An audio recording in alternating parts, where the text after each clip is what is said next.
ओम शांति। आज हम सभी यहाँ भारत के महान स्वतंत्रता सेनानी वीर कुंवर सिंह जी की जयंती के अवसर पर एकत्रित हुए हैं। उनका नाम सुनते ही हमारे हृदय में वीरता, साहस और देशभक्ति की भावना जाग उठती है। वीर कुंवर सिंह का जन्म 1777 में भारत के जगदीशपुर, वर्तमान भोजपुर जिला में हुआ था। 1857 की क्रांति के महान नायक थे। उस समय उनकी आयु लगभग 80 वर्ष थी, लेकिन उम्र उनके साहस के सामने छोटी पड़ गई।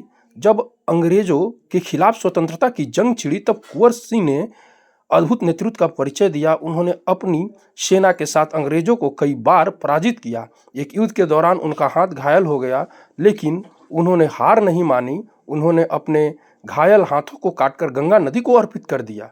यह घटना उनके अटूट साहस और देशभक्ति का प्रतीक है। वीर कुंवर सिंह ने केवल एक महान योद्धा थे, बल्कि एक कुशल रणनीतिकार भी थे। उन्होंने अपनी बुद्धिमत्ता और युद्ध कौशल से अंग्रेजों को बार बार चकमा दिया। उनकी वीरता की गाथा आज भी हमें प्रेरणा देती है कि देश के लिए हर बलिदान छोटा है। तो प्रिय साथियों, आज हमें उनसे यह सीख लेनी चाहिए कि चाहे परिस्थिति कितनी भी कठिन क्यों न हो, हम अपने लक्ष्य से पीछे नहीं हटना चाहिए। देशभक्ति, साहस और त्याग की भावना ही हमें एक सच्चा नागरिक बनाती है। तो आइए इस पावन अवसर पर हम संकल्प लें कि हम अपने देश की एकता, अखंडता और सम्मान की रक्षा करेंगे और वीर कुंवर सिंह के आदर्शों पर चलने का प्रयास करेंगे। वीरों की धरती पर जन्म लेना ही नहीं, उनके जैसा बनने का प्रयास करना ही सच्ची श्रद्धांजलि है।